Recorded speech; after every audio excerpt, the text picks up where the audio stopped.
Hello dear students, I hope you people are doing well and continuing your online studies. So students, this is my 6th video and in this topic I am going to discuss with the extended version of the central problems of the economy. In the last video I have discussed about these central problems, but today the main focus is on the two main points of the microeconomics. Is the first point is to achieve the fuller utilization of resources. इसका अर्थ है साधनों का पूर्ण उपयोग कैसे हो। चूँकि एक अर्थव्यवस्था की मुख्य समस्या साधनों के पूर्ण उपयोग करने अर्थात रोजगार प्रदान करने से है। लगभग सभी अर्थव्यवस्थाओं में साधन जैसे भूमि, श्रम, पूंजी का पूरा उपयोग नहीं हो पाता, इसलिए सीमित साधनों का उपयोग न करना या उनका कम उपयोग करना किसी भी इकोनॉमी या अर्थव्यवस्था के लिए हानिकारक होता है। इसलिए प्रत्येक अर्थव्यवस्था की यह जिम्मेदारी हो जाती है कि वह सभी साधनों का पूर्ण उपयोग करे। The second point is how to achieve growth of resources, that is साधनों का विकास कैसे हो। प्रत्येक अर्थव्यवस्था की एक अन्य समस्या है उत्पादन के स्तर में वृद्धि करना। आर्थिक विकास से अर्थ है प्रति व्यक्ति वास्तविक आय में निरंतर वृद्धि करना। प्रति व्यक्ति वास्तविक आय का अर्थ है पर कैपिटा इनकम।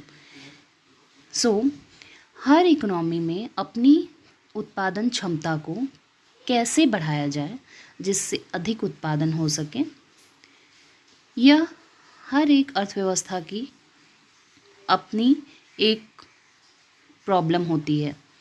आर्थिक विकास द्वारा सामाजिक न्याय तथा समानता के लक्ष्य की प्राप्ति होनी चाहिए। ये दो पॉइंट्स जो हैं ये हमारे व्यष्टि अर्थशास्त्र के प्रमुख कारण माने जाते हैं। And further on this topic we have PPC curve अर्थात उत्पादन संभावना वक्र। मॉडर्न इकोनॉमिस्ट्स ने सेंट्रल प्रॉब्लम्स को एक्सप्लेन करने के लिए PPC की मदद लेते हुए यह उत्पादन संभावना वक्र को अच्छे से समझाया है। यह PPC वह वक्र है जो दिए हुए साधनों तथा तकनीकों के आधार पर दो वस्तुओं के उत्पादनों की वैकल्पिक संभावनाओं को प्रकट करती है। इस PPC के अपने कुछ एजम्पशंस होते हैं।